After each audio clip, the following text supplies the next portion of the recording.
Hey everyone, welcome back to Jim's EV Adventures.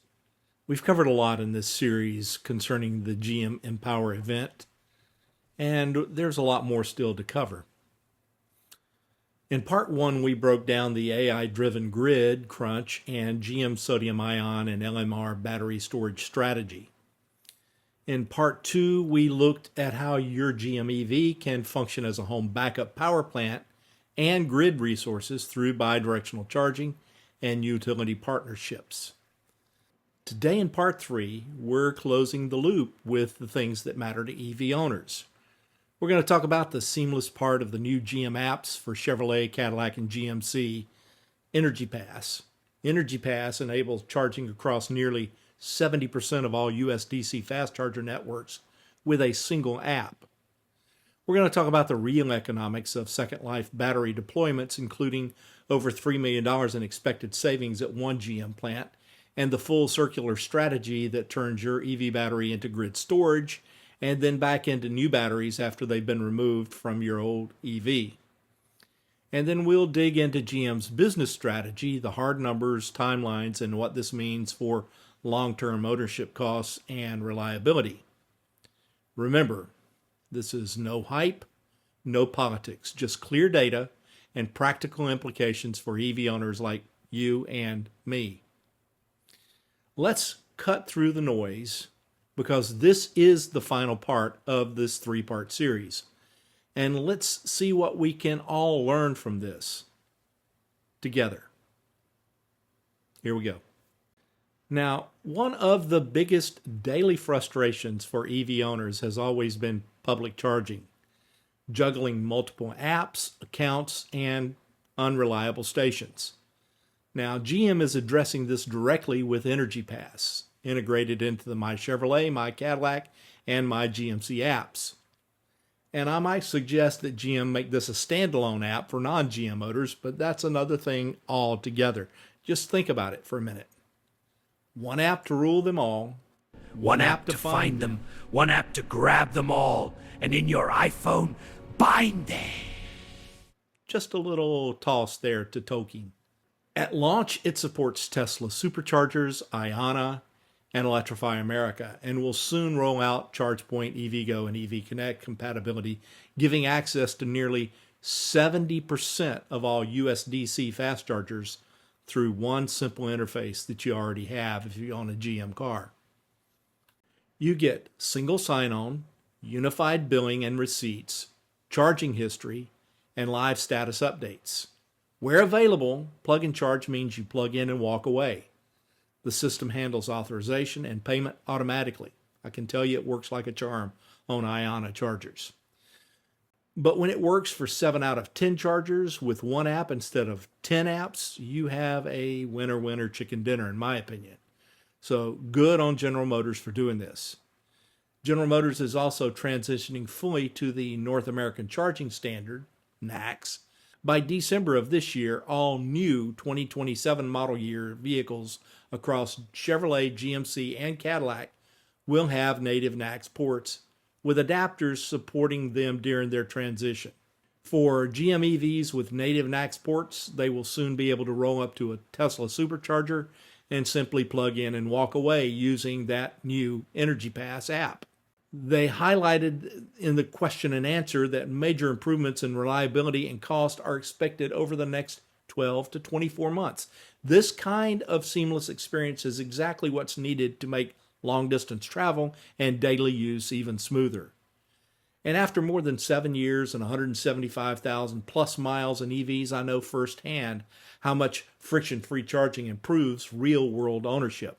And oh, by the way, one of the premier charge point operators, Walmart, will soon be included in this app. Watch this. Other questions? I have to ask the question. Please. One of the biggest up-and-coming charging providers, CPOs, will be Walmart. Yes. Have you talked with them yet? Absolutely. Stay tuned. Got it. Thank you. GM is also maximizing value through Second Life batteries. Their packs are already powering North America's largest microgrid at Redwood Materials AI-optimized data centers in Sparks, Nevada. Starting next year, roughly 100 second life GM batteries will be deployed at a Michigan manufacturing plant, delivering 7.2 megawatt hours of dispatchable energy and more than $3 million in expected lifetime savings.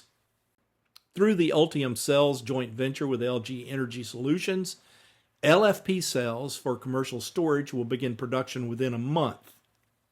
This is a smart business move, extending battery life, generating revenue in the stationary market, and reducing waste. And LFP? Wow. Now, GM, you're cooking with gas, so to speak. Now, this also ties into GM's broader circular economy strategy. Again, they're partnering with Redwood Materials across the entire battery life cycle, recovering manufacturing scrap, repurposing end-of-life battery packs for stationary use, and recycling materials back into new cells for both vehicles and grid storage. J.B. Strobel, CEO of Redwood, highlighted how this creates a completely different model from petroleum fuels. Materials get reused instead of being constantly extracted. It lowers cost, reduces environmental impact, and strengthens U.S. supply chain resilience. For owners, this means your battery continues delivering value long after its vehicle life, which should support better residual values and overall economics for EV ownership. The Q&A reinforced several key points: continued progress on charging interoperability, expanding utility partnerships with location-specific incentives, and confidence in the second life and recycling loop. Lithium manganese rich, or LMR chemistry, remains on track as the balanced middle option in their lineup. Look for LMR batteries in GM vehicles within 2 years. And putting it all together, GM's strategy connects advanced chemistry, bidirectional capability, easy charging, and circular economics and battery life. For high mileage owners in Florida and beyond, this points to lower long-term costs, stronger grid resilience during heat and storms, home backup power, and vehicles that stay valuable longer. And on these points, I am very pleased with the direction GM seems to be taking in recent months. However, many of you remember the video where I said I love my Bolt EV, but I'm done with General Motors. And several of you have asked in the comments in part 1 and part 2, do you still feel that way? The short answer is yes, but it's a very nuanced yes. On the Monday before the event, we had a big private dinner at a very nice restaurant in San Francisco. Sitting at the table was a GM executive who obviously knew who I was and was very anxious to set Jim straight on his erroneous assessment of the GM business model. And he went into a very lengthy diatribe about how keeping the business viable meant continuing to manufacture the profitable internal combustion engine models. He said it was necessary for them to keep making profit while developing EVs and supporting grid-scale battery systems. I nodded and I smiled, but I was ready to interject with a few simple but obvious observations. Number one, Tesla is profitable and they're an EV-only company. There is absolutely no reason GM can't be the same. There are several Chinese companies that are profitable, including the one supplying batteries and drive units for the new Bolt and the drive units for the Equinox and Blazer EV. So that excuse is, in my opinion, a very lame excuse. But I'm a professional, and I reserve the right to maintain my opinions about their slow walking of EVs. For crying out loud, he even said they were bringing back a Cadillac ICE car, the CT5. That, in my opinion, is a big mistake. Cadillac as a brand has shifted the most towards EVs in the GM ecosystem. But here's the nuance. I can see that GM Corporate is trying to keep the door open and still move ever so slowly towards EVs. What is not happening at the dealership level. The NADA, North American Dealers Association, is very anti-EV. One only need to walk into any showroom anywhere in the United States that has both ICE and EVs to see that. Now, GM builds and ships hundreds of EVs, thousands, but most GM dealerships simply do not embrace or market them because the NADA is locked into the fossil fuel ecosystem. Talk to most car salespeople off the record and they'll tell you they don't like EVs. GM must exert the same pressure on dealerships to sell EVs as they do on other issues like threatening franchises over aftermarket CarPlay solutions. And they did just that. They told a Chevrolet dealership to stop marketing an aftermarket CarPlay solution or lose their franchise. I wish they had the same type of guts towards telling their franchises to sell EVs, but they simply do not, and that's mostly because of the NADA.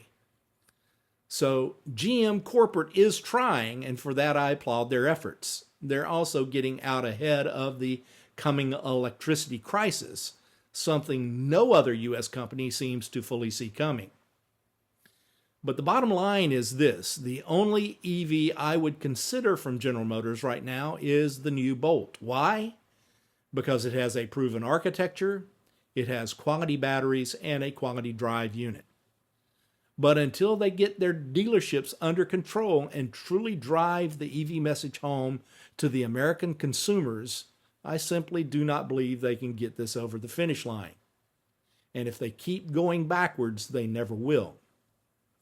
And for those of you wondering why they brought the Bolt back only to seemingly kill it 18 months later, you've got to realize they've been working on several new low-cost EV models for the 2028 model year for about 5 years now.